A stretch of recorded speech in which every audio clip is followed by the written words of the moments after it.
L'Église est là pour nous aider à rythmer notre vie chrétienne.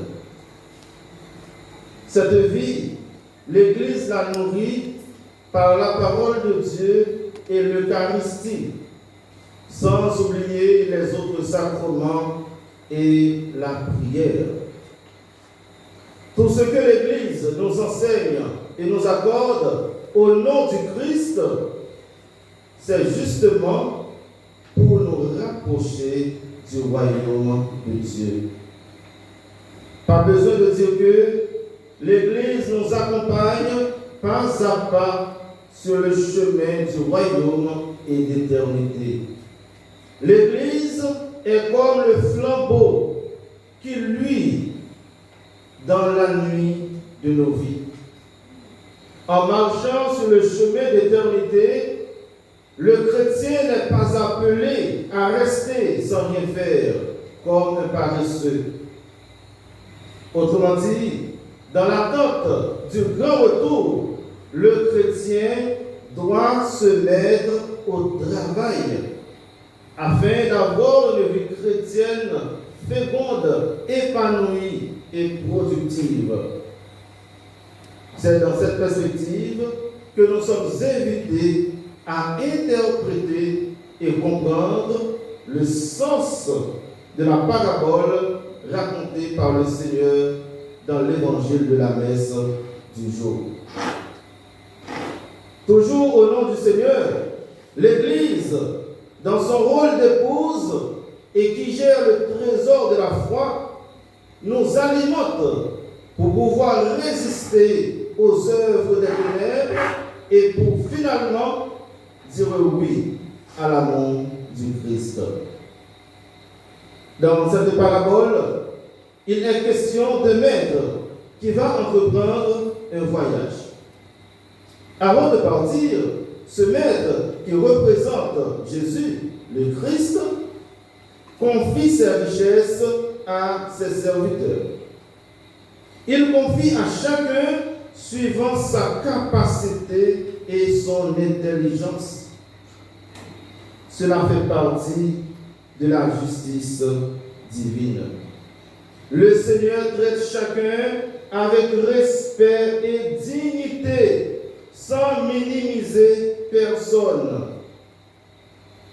Ce qui est prodigieux dans cette affaire, c'est que malgré cette méthode de partager, de distribuer les talents, la récompense sera la même pour tout un chacun. Très bien, serviteur bon et fidèle, tu as été fidèle pour peu de choses, je t'en confierai beaucoup. Entre dans la joie de ton Seigneur. Par rapport aux deux premiers serviteurs, nous constatons qu'il suffit de faire fructifier dans la fidélité ce que l'on a reçu. Ici, nous pouvons adopter cette phrase de Saint François de Sales, fleurir là où nous sommes plantés. À la lumière de cette noble pensée, il n'est pas interdit de dire que Dieu a plusieurs façons pour nous sauver. Il rejoint chacun dans sa force et dans sa faiblesse pour lui faire participer aux joies de l'éternité. Nous n'avons pas tous le même parcours de vie, ni une même histoire. Nous ne suivons pas toujours la même trajectoire de vie. Si toutefois il y a une ligne droite pour trouver le salut, c'est Jésus le Christ. Sinon, même en étant dans nos mauvais chemins, dans nos lignes brisées, le Seigneur peut toujours intervenir en notre faveur. Le problème, c'est quand nous restons indifférents par rapport aux dons et aux grâces que le Seigneur nous confie et nous donne. C'est l'attitude du troisième serviteur dans la parabole. il n'a même pas osé ni essayé de faire quelque chose avec le talent reçu. Il bloque le talent. Il est resté enfermé dans son orgueil sous prétexte que son maître est mauvais et dur. Comme Adam avait peur et est allé se cacher, lui aussi, il a peur de son maître et il a caché son talent. Donc, il a eu des préjugés à l'égard du maître. C'est un serviteur incrédule et paresseux. Et pourtant, sa charge était plus faible. Son maître avait l'esprit de discernement et lui a donné une opportunité de sortir de ses limites. C'est comme lui donner une chance à la conversion et l'opportunité de préparer son salut. Malheureusement, il ne croit pas en l'abondance et critique son patron et le qualifie d'injuste. Alors que c'est son cœur qui est dur. Disons, sa vie, du début jusqu'à la fin, est restée stérile, malgré la générosité et la gratuité du maître. Donc, ce serviteur qui est finalement qualifié de mauvais et bonarié n'a pas pu ouvrir son cœur à la dimension de l'amour de son maître. À la manière de cette vierge folle, il a raté son royaume, car il a refusé d'entrer dans le plan salvateur et rédempteur de Dieu. Ce serviteur bonarien, c'est l'image des pharisiens, ou tous ceux qui sont restés figés dans la loi ou dans leur routine, sans aucune volonté de s'ouvrir à la foi en Jésus-Christ. De ce fait, ils n'ont fait aucun progrès spirituel. En conclusion, frères et sœurs bien-aimés, pour entrer dans le salut de Dieu, pour avoir en héritage le royaume de Dieu, nous devons embrasser la foi tout en ouvrant notre cœur à l'Esprit Saint. La foi, quoi qu'elle soit du côté de Dieu, un don, mais du côté de l'homme, c'est d'abord un acte d'amour et de reconnaissance. La foi nous pousse à faire ce que le Maître nous demande de faire.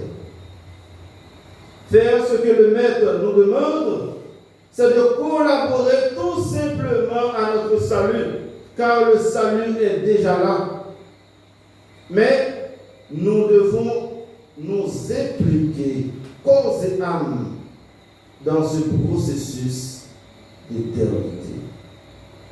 En fait, la foi en Jésus-Christ, ce n'est pas une foi qui nous plonge dans la léthargie spirituelle, mais une foi qui nous pousse à agir, à poser des actes concrets, comme l'enseigne Saint Jacques dans sa lettre.